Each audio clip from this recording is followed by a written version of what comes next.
In this video, we're diving into two of the most recent stories I've received, both still unfolding to this day. Each one centers around someone who decided to buy a home in the Appalachian Mountains, but things haven't exactly gone as planned. From completely unhinged people breaking into homes, to strange things moving through the woods, these stories are far from over. Now, dim the lights, get comfortable, and let's head back into the mountains. And remember, viewer discretion is advised.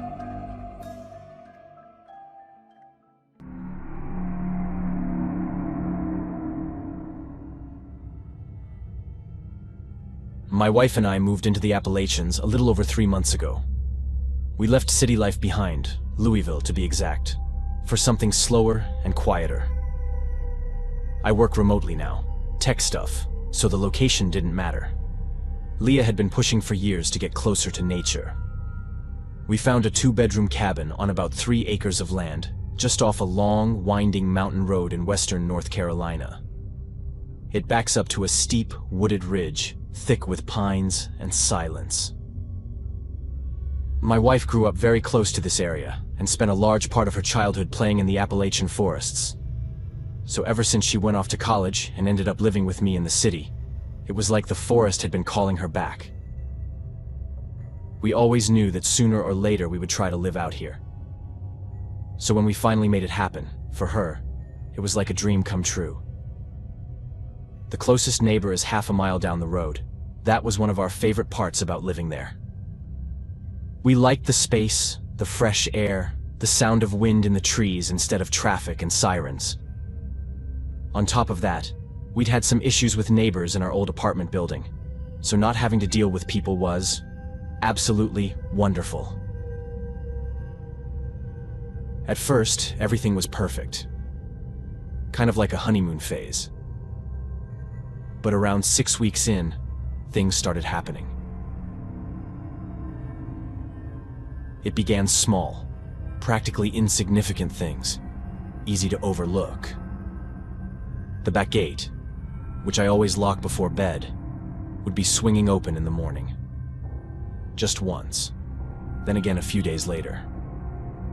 I assumed it was the wind the first time. By the third, I replaced the latch with a stronger one. Still, I started waking up earlier to double-check the property. Once, I even took a flashlight and walked the perimeter at 3:45 in the morning. I didn't see anything, but I felt watched. I've always been a very rational person, so when I first had that creeping sense that I wasn't alone, I told myself it was perfectly natural. It was dark around me. I was in a new place, surrounded by dense forest. It was normal to feel afraid, almost instinctive to be afraid, and it was also normal for the mind to conjure up scary scenarios. I convinced myself it was all just monkeys in my brain. I turned back toward the house, but when I glanced up at the ridge behind it, I thought I saw something glinting. Ever since we'd arrived, that ridge had been particularly dark, so anything not quite as dark stood out. I stared for a few seconds, trying to make out what it could be. Maybe a reflection of something. It wasn't moving at all, so it didn't seem like an animal. Eventually, I ignored it and went back to bed. A week later, Leah found one of my shirts out in the woods. It was a flannel I hadn't seen in a while, one I thought I'd lost during the move. It was lying folded, neatly, on a tree stump about 30 yards into the woods behind the cabin. It was completely clean, as if it had just come out of the laundry, been ironed, and placed there. No dirt, no pine needles, not even a wrinkle. I hadn't been out there with it, and I definitely hadn't folded it like that. We were obviously disturbed by it. Me, because I knew with absolute certainty that I hadn't done it. And Leah, because she didn't know what to believe. She asked me several times if I was sure it wasn't me. Asked if I'd ever had episodes of sleepwalking. After repeating over and over that I hadn't, she said maybe we'd dropped a box during the move and some stuff had blown out. We both knew that was ridiculous. Not only had it rained for the past 2 days, but we hadn't even passed through that part of the property during the move. Honestly, my first thought was that Leah was trying to prank me, trying to spook the city boy. She'd always said living in the Appalachians wasn't for the faint of heart, so maybe she was trying to scare me a little. But I knew her too well to believe that. Her voice, her eyes, that was real fear. She hadn't done it. Then came the trail markers. Bright orange plastic tags tied to branches. They hadn't been there when we moved in. Someone was marking a path through the woods behind our house. I followed them once, just far enough to feel unsafe, and once again, watched. I thought about saying something to Leah, that someone had been near our property, but she was still rattled from the shirt incident, nervous that someone had broken into the house, so I didn't want to scare her more until I was sure something bad was really happening. I didn't have to keep the secret for long, because after I'd been on the trail with the markers, things escalated fast. Late one night, we were woken by a single loud thud on the back porch. Not like an animal or a tree branch falling. It was clearly something deliberate. I grabbed the pistol I keep in the bedside drawer and went to check. The porch was empty, but the gate was wide open again. I stepped out with the flashlight, swept it across the yard, but the beam barely cut through the fog. I shouted into the night that whoever was out there should show themselves. That we were armed and the police had been contacted. And then, from the trees, a man emerged, completely naked. He came just close enough for me to see his face and body clearly, then smiled and told us that if we didn't leave his property, something very bad was going to happen. Then, he made a gesture that left no room for doubt. He closed his right hand, raised it to his neck, stuck out his thumb, and dragged it across his throat. I raised my gun even higher, but there was no denying I was terrified. Everything about it was off. I told him the house was ours, that we had bought it, and repeated that the police were on their way. He simply said we had been warned. Then he turned around and walked back into the trees. If it had happened now, I would have gone after him, tackled him, waited for the police to show up. But in that moment, all I could think about was how bizarre it all was. I looked back toward the house and saw Leah standing at the door. I told her to get back inside, to check every door and window while I called the police. Even though we were in a relatively isolated area, the police were surprisingly quick, or at least much faster than I was expecting. In about 18 minutes, they were there. They searched the perimeter of the house, but after over an hour, they came back saying they hadn't found anything except a set of barefoot tracks. I told them for the first time about the marked trail, and they said that if there had been anything out there before, it was gone now. Since they'd found tracks, they said they'd leave a patrol car for the night to make sure everything stayed calm, but that it was probably just a homeless person or someone high on something. I had stood face to face with that man, and I couldn't say for sure whether he was homeless or not.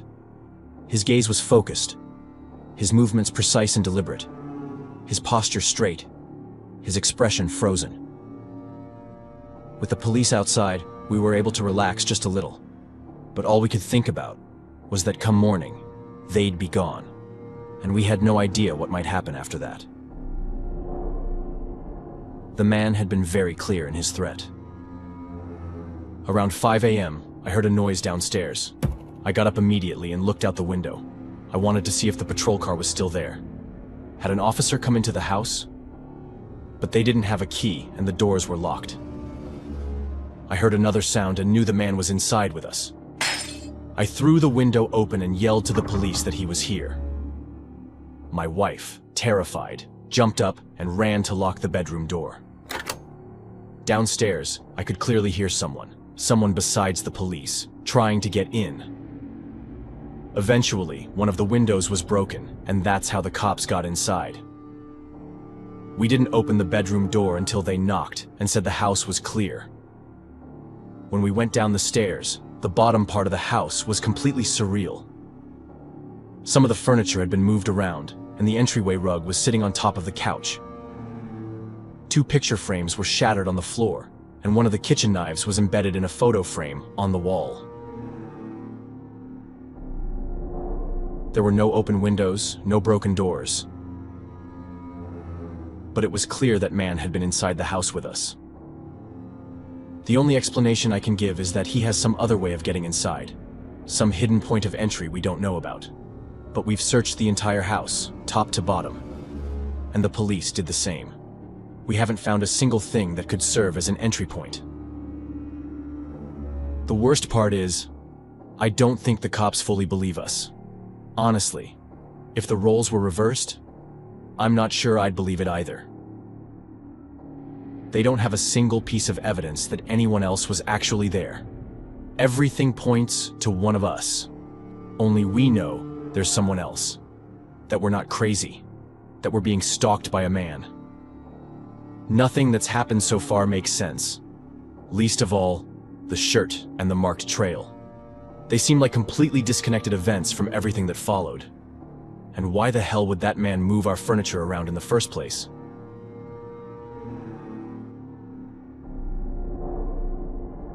I know he's probably just a madman, and trying to find logic in the actions of a madman is just as insane.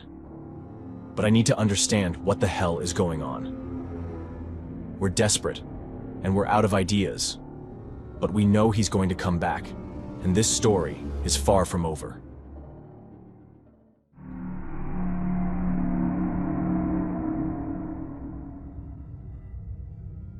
I don't even know where to start. All I know is that I have to say something, because I can feel myself starting to lose it. And I honestly have no idea what to do about what's been happening to me. I've never been the kind of person who seeks out drama. I'm not exactly a social butterfly either.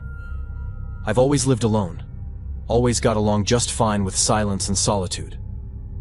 I knew from a young age that if I ever managed to buy a house, it would have to be somewhere far away from people, but close to nature.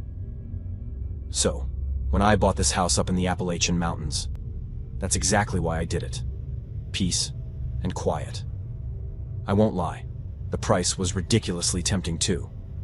But what really sold me was the isolation, the distance from cities, the idea of falling asleep to the sound of wind rustling through the trees instead of honking cars or loud neighbors. The house isn't completely isolated. There are a few others scattered around the area. But at night, when I look out the living room window, all I see is a thick, dark wall of forest. It feels like I'm in the middle of nowhere. And at first, that feeling was comforting. Now, I'm not so sure anymore. I moved here with Charlie, my dog, who's been with me for 4 years. He's a lazy old thing, the kind that spends all day curled up napping and grumbles like a cranky old man if you disturb him. He's never been skittish or reactive. Never growled or barked without a damn good reason. So when, during the first few days in the house, I noticed him avoiding the back part of the yard, I thought it was odd. I tried to coax him outside, opened the door for him, even nudged him gently with my foot. But he just stood there trembling. Actually trembling. He'd end up backing away and hiding under the kitchen table. I figured maybe it was the unfamiliar forest smells, or the constant buzz of insects, maybe even some animal out there he could sense, but I couldn't. I genuinely thought it was just a phase and that he'd eventually adjust. But days went by, then weeks, and the behavior didn't change. If anything, it got worse. He became more reactive, more visibly scared. He started barking at night, always around 3 or 4 in the morning. But it wasn't normal barking.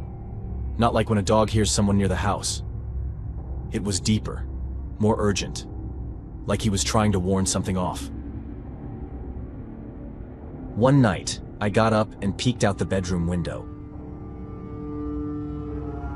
The one that faces the woods. It took my eyes a while to adjust to the darkness. But eventually, I could make out a shape. It definitely wasn't a person, that much I was sure of. But I also couldn't tell what kind of animal it might have been. It wasn't moving. Yet it didn't quite look like part of the trees either. I told myself I was probably seeing things, maybe just imagining it. But then, whatever it was, it moved away. And the way it moved really unsettled me. It was far, maybe 50 meters from the house. But the shape was off just enough to make me step back from the window and feel my heart start to pound. I stood there for a few seconds, trying to calm myself down, then told myself it was probably just a deer or some other forest animal. It was dark. I hadn't seen it clearly. There had to be a logical explanation. When I looked down at Charlie, his reaction scared the hell out of me. He was shaking so badly that he'd peed on the floor. I'd never seen him do anything like that before. 2 days later, the atmosphere inside the house had become unbearable. Charlie spent the whole day hiding. And that night, I woke up to sounds coming from the roof. It wasn't just footsteps, which would have already been weird enough, but also this constant scraping, like someone was dragging a rock or maybe metal across the shingles. I crept up to the attic and pressed my ear against the ceiling, trying to pinpoint where exactly the sound was coming from. But the moment I got up there, everything went silent. And that silence, somehow it was worse than the noise. I've never been the type to scare easily, but this was getting strange, and something inside me told me it wasn't just some random animal. That's when I decided it was time to talk to the neighbors and ask if they knew of any animal that might behave like that. The closest one to me, an older guy, didn't waste time with small talk. He came right out and said these mountains had stories that weren't worth digging into. He told me I should keep my house locked tight, windows shut, and that no matter what happened, I should never open the door at night, even if I heard someone calling me. I asked him why the hell I shouldn't answer if someone was calling for help or something. He just looked at me and said, "There are things in these woods that know how to sound like people." I'd heard stories like that before, sure, but I'd never bought into them, never believed in any of it. Still, something about the way that man said it planted a seed of doubt in my head. My other neighbor just laughed and said it was all in my imagination. Probably some raccoon or badger with a flair for the dramatic, he joked. And honestly, that explanation made me feel a whole lot better. I went back home thinking maybe I was overreacting. But the next morning, when I went out to grab some firewood, I noticed chunks of roof tiles on the ground. I decided to get up there and see what the hell had done that. I couldn't imagine a raccoon or badger being strong enough to actually break tiles. What I found on the roof freaked me out. Several shingles were scored with deep, parallel lines, like someone or something had dragged enormous claws or a sharp tool across them. It instantly reminded me of that dragging sound I'd heard a few nights before. What kind of animal leaves claw marks like that? Maybe a bear, I thought. But bears leave very distinct marks. I knew enough to know this wasn't a bear. In some areas, the scratches were straight and evenly spaced. In others, they formed a sort of zigzag pattern, strange and unnatural. That night, I heard a whistle coming from the forest.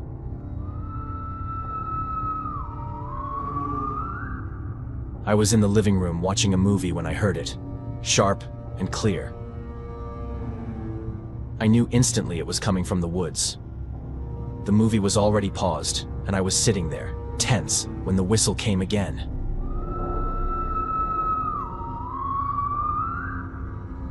This time, way closer. Charlie started whining like he was in pain. That was it for me. I got up, went to the bedroom, grabbed my gun, and opened the back door. The air outside was bitter cold, colder than I'd expected, and as I walked across the backyard toward the trees, I felt this overwhelming sense of despair settle over me.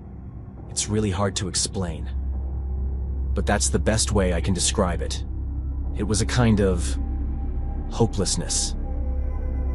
I didn't see anything, and the whistling had stopped. So I went back inside. Now, I sleep with a rifle under my pillow and a knife in the nightstand drawer. Every night I do 2 rounds of the house to make sure every door and window is locked tight. I don't go out after 6 p.m. Even if it's still light outside, the moment it even starts to get dim, I lock myself in. I don't know what's going on, but I do know something's happening, and I'm not crazy. Something, or someone, is lurking around this house. And Charlie, who's never been afraid of anything, still hides the moment the sun goes down. He growls and barks in the middle of the night like he's trying to protect us from something I can't see. If this keeps up for another week, I'm putting this house on the market. I don't care if I have to move back to the city. Anything's better than living with this constant dread and uncertainty.